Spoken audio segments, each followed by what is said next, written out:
Welcome to another episode of Getting Candid on COVID. I'm Joel Taylor, CEO of Coastal Carolina Hospital, and joined today by Dr. Ardra Davis-Tolbert, one of our board-certified OBGYNs and member of Riverside Women's Care. Thank you for joining us. Thank you. Thank you. We want to talk a little bit about just telling expecting parents, expecting mothers, about what we have done to prepare during this unprecedented time. Right. And so can you share a little bit about what patients or what pregnant mothers can really be doing to protect themselves during this time? Right. So what we're recommending to our pregnant moms is pretty much what is being recommended to the population as a whole. Very good hygiene, hand washing, sanitizing, but probably most importantly is social distancing. Limiting interactions with people outside of the home, going out only when necessary, transcending every aspect of their life, including prenatal care with us. That was one of my questions. In that kind of social distancing realm, how has your office and your practice kind of changed the prenatal and then the postpartum care and visit? Right. So we have tried to get to a point where we are stretching out the intervals between appointments. Okay. So we're bringing women in when they absolutely need to, based on certain markers or screenings that need to be done during the pregnancy. Okay. Part of our telemedicine preparation for our patients is making sure they have access to a blood pressure cuff and a scale.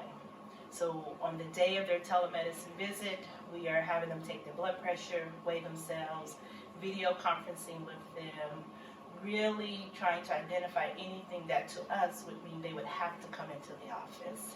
And if they have any concerns beyond what we call normal for pregnancy, we bring them in.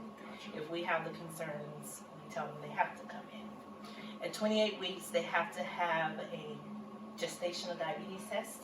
So that's done in the office. Sure. So they'll come back.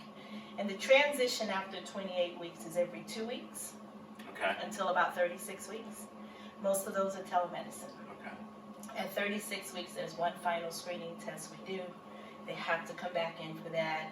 And that last month, we're seeing them every week in the office. In the office. So yes, and then of course, any patient that has any sort of high-risk issue kind of falls out of the box. We do see them more frequently still. Their schedules haven't really changed that much. Okay.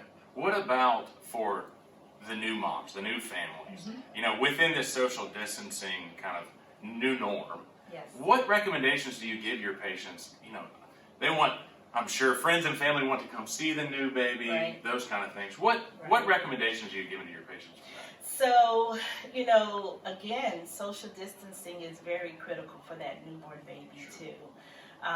Their immune systems are way weaker than ours as adults because they're new to this world. And so we have tried to encourage patients to use our electronic outlets, FaceTiming, Zooming, all of those utilities. We have incorporated that in the actual labor experience. Okay. So for the family members who aren't able to be there, they can still share in the delivery to some degree.